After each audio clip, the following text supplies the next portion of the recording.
Lo and behold, the cook shack is up and running this morning. Everything cleared out. Sprayed some special spray that makes everything disappear. The brand name on that spray is elbow grease. So all the heavy stuff, junk is out, all cleaned up. Got some lighting installed, up and running on the lights. Got one bulb needs to be put in there. And got a nice wood floor. This wood floor up off the ground a ways. Got a nice little shelf already in place. That was already here. And got the screw gun ready to roll in case we need to put something together. And here's the first star of the show. Look at this bad boy right here. Trying to decide where to put it, and it seems like it likes to be right there. It's got a plug-in. The plug-in's right there handy. And I can read, you've got to be able to read your controls and hit your controls. It's on wheels. It'll roll in and out fine if I need to go to the back of it and service and work on it. I've got plenty of room here. I can roll out about, looks like about 4 feet. And I can also turn it, get my big fat body over there.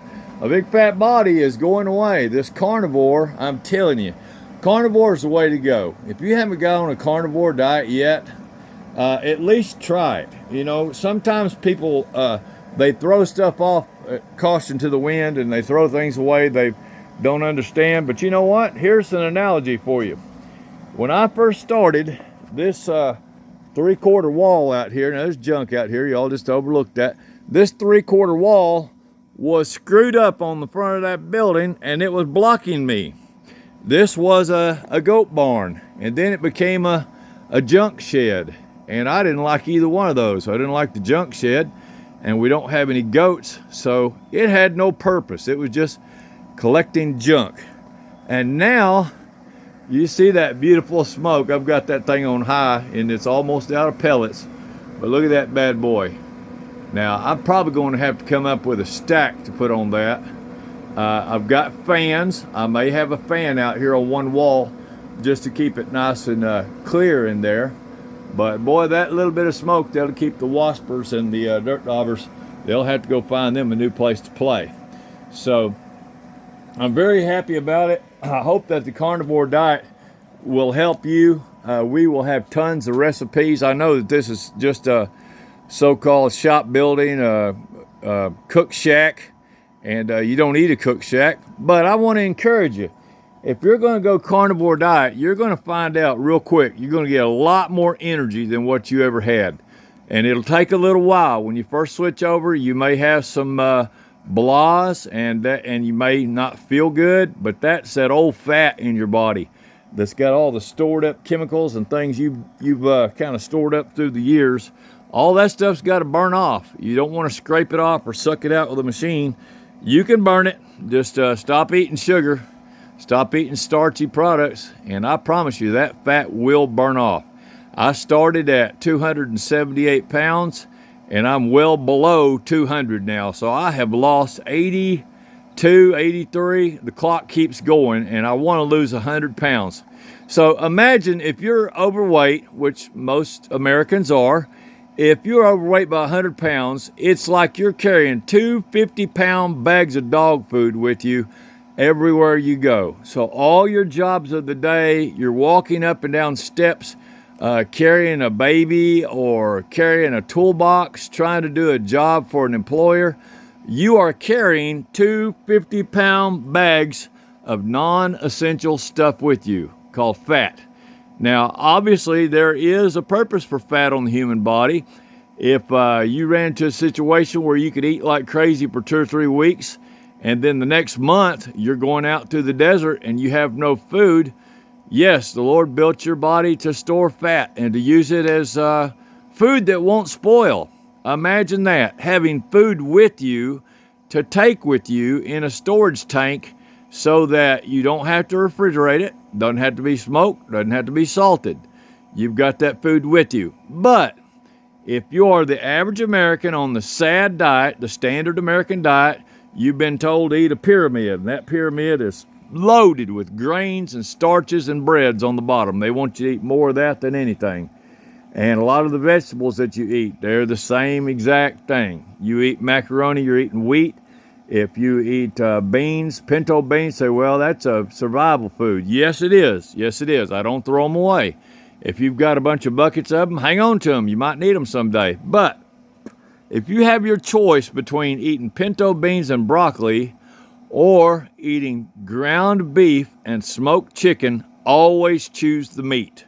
The meat has already taken all the vitamins, the nutrients, the minerals, the amino acids, all the fats and everything is in that meat. It condensed it down for you. A cow has already taken a lot of toxins, stuff from the ground, and taking it out. You want to keep him on good grass. You don't want to spray a bunch of chemicals around him. But if he does eat a little bit of something that's not good for you, by the time he cycles it through 4 stomachs and burps it up and regurgitates and chews the cud, puts it back down, he will make refined ribeyes and refined brisket and beef ribs and roast and all kinds of good things. You can get some nice ribeyes or a porterhouse, maybe a New York strip. Maybe you're on the higher end. You can get you a bunch of filet mignons. But all that good meat is condensing, a distillation, if you will. I know it's not alcohol, but it's kind of like that in that he kind of condensed what was in the field.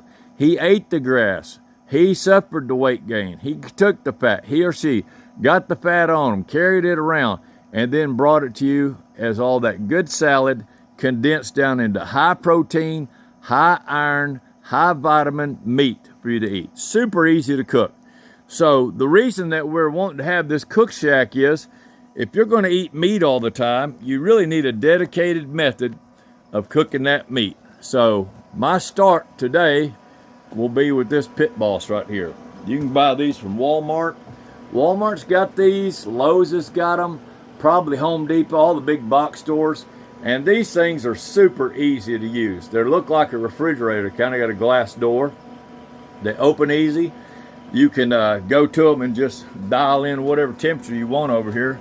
Super easy to set temperature. It's got a probe, nice digital probe. You can plug that into the meat. That thing is Wi-Fi. You can send the signal from that to your phone and put in all kinds of cool alarms. Say, hey, I don't want my meat to go over 200 degrees. And you can set that alarm at 200 degrees. It'll interrupt your football game, your crochet, checkers, chess, whatever you're doing where you got distracted. It'll interrupt you. It'll beep, beep, beep, and you'll say, hey, guess what? The brisket's ready, 200 degrees. I better go check it. So very, very nice tool to have. Runs off of pellets. You can buy the pellets for it anywhere. And you can get whatever flavor that you want. So yes, this is about a cook shack, but I'm trying to give you some of the tools of the trade and get you encouraged. The next thing I'm going to do is I've got 3 more cooking devices. A large vertical smoker, a Weber grill, and a nice gas stove, a Samsung gas stove that would be in a house, but this is going to be our cook shack. It's going to be the cooking house right out here. So we thank you for coming by. This is, I'm going to call this part number 2, and glad that you're watching with us. Just keep watching and watch it transform. Really would like if you hit the subscribe and like button, and please go down the comment section and say, hey, I subscribe, and I'll try to write back to you right away. If you have any suggestions, if you have anything that you'd like to see done, some improvements or something I haven't thought of, you know, like I know some people can say, hey, you need to put a fascia board on that thing. I'll probably do that. Hey, you need to box that in on the bottom, keep the rats from running in. I'm probably going to do that. Hey, is that center wall there, is that going to stay? Isn't that kind of blocking your feng shui thing that you were talking about? Having lots of, yeah, that thing probably needs to go. Well, we want it to be open. We may have a food bar in here for people to come in and sit down and eat. Hey, that dirt doesn't look too good for a place to eat. Maybe you want to put some concrete or some nice crushed stone in there, or maybe another floor. Who knows? So thanks again for coming by, and we hope that you really enjoy this. And I know my dogs, they're out there dreaming of it out in the yard. They're thinking about when Papa's going to cook the next chicken. They love smoked chicken. So thanks again, and we'll see you on the next part number 3. Over and out for now.